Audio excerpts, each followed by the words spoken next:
Okay, so let's look at Agnew's general strain theory.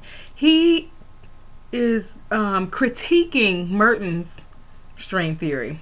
So he decides to come up with his own, essentially. Right? He says that Merton's theory is limited. It focuses too much on the blockage of access to societal goals, especially those involving monetary success. Agnew generally says you're focusing too much on materialism and material success. And also, his critique is that crime and deviance is only one response to strain. So, he wants to look at some other responses to strain. So, alternatively, Agnew proposes a general strain theory that focuses on at least three measures of strain. Okay, and we'll talk about those three strain inducing stimuli if you're following along in your slides. One of the things that Agnew takes into account, and we definitely can say it's true, and that is that almost everyone experiences strain. There is no such thing as a strain-free life, and most of us, most of the time, do not resort to criminality. And Agnew wants to figure out why that's the case. One of the things that he suggests is that since we are all exposed to strain, how we interpret the strain that we experience matters in terms of whether or not we will resort to criminal behavior. I can't find a network connection. We are more likely to resort to criminal behavior, according to Agnew, when the strain that we experience is viewed as unjust. We feel like we're getting something we don't deserve. We feel like we're being treated poorly for no good reason. When we feel like we're being treated unjust or we're experiencing injustice, we're more likely, according to Agnew, to resort to crime. When the strain is too great to handle, when we don't have coping mechanisms or support systems in place, we may be more likely to respond to strain with criminal behavior. When the things that we're experiencing are beyond our control, when we feel helpless and hopeless, like we cannot affect a change for the better in our lives, we're more likely to resort to crime. And also, when people believe the reward to be insufficient relative to their efforts extended or expended, we're more likely to resort to crime, right? So if getting a 9 to 5 job will only allow me to make $7.25 an hour and I'm not able to take care of my family on that money, maybe I'm going to be more likely to engage in crime that will allow me to make more money, right? Because I'm working hard and I'm not getting ahead. I might get innovative and think about how I could increase the bang for my buck, if you will. Okay. So the first, if you're looking and following along with your slides, Agnew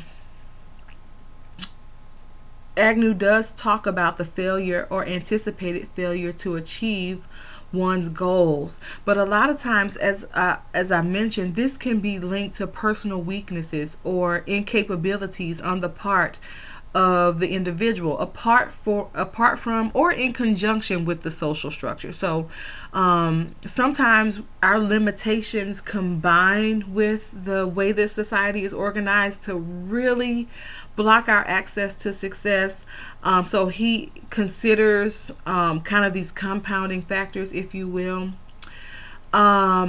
So another part of strain inducing stimuli is the removal or anticipated removal of positively valued stimuli, right?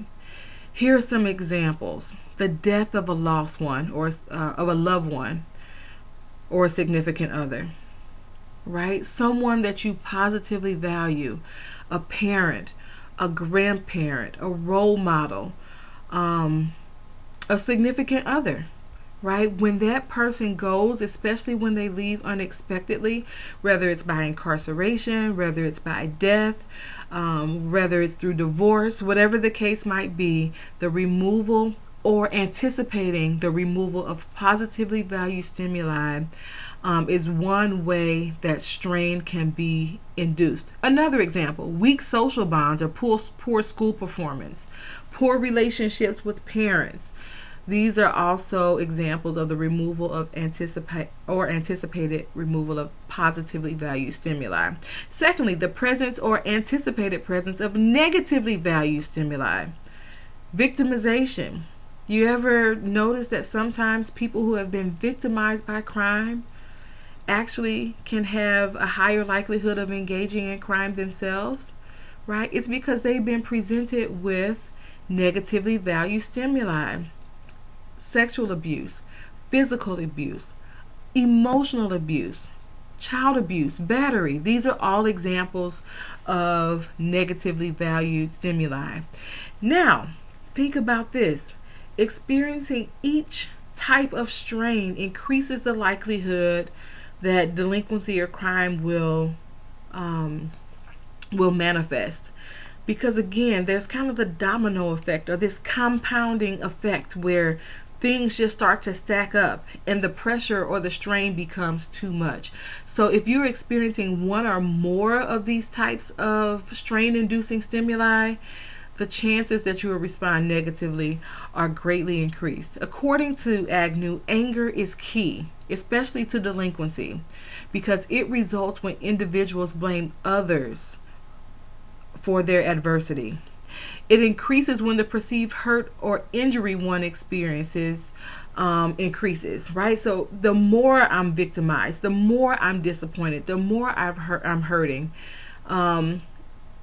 Multiple negative experiences, again, increases strain that may lead to criminal behavior. All right. Now, Agnew recognizes deviance and crime as only one potential response to strain. There are other ways that people respond to strain, and it depends on the coping mechanisms that are available to them, right? So some people might respond to strain by minimizing their goals. All right, so I wanted to be a rocket scientist, but I'm not getting good grades in math and science, so maybe I'll be a math teacher. Maybe I'll be a science teacher. Maybe I'll find another way to achieve achieve a similar goal, right? So they minimize the goal or they rework the goal. That's one way to deal with strain. The other is to accept responsibility, personal responsibility for your failure. Instead of blaming others, you blame yourself, right? I didn't work hard enough, or I just wasn't good enough, right? And people who accept responsibility are less likely to engage in deviant ways of coping. The coping mechanisms are also a function of the social environment. Now, this becomes very important as you begin to think about the reading you've been assigned in Code of the Streets, right? Some social environments make it difficult to cope in non-delinquent ways, right? Some social environments make it difficult to minimize strain, such as when you are living in the public world and you have a large audience and you can't back down because it'll make you look weak. And if you look weak, you open yourself up to more victimization in some social environments, right? Or if you live in a social environment where there are few cultural alternatives or that are supported, right? So maybe there's a conflict and there's no alternative where you just walk away, right? That is not supported. You have to, perhaps in a culture, confrontation and aggression is supported. By the way, that's a big part of American culture. Confrontation, aggression. Think about the history of our country. And how when we hit up against obstacles, or maybe there was a desire and a roadblock in the way, a lot of times we use confrontation and aggression to achieve what we wanted to achieve as a country, whether it was land, resources, money, you name it. It is common in our culture to use aggression and conflict. All right. So the social supports that a person has will most definitely impact whether or not they respond to strain with criminal behavior.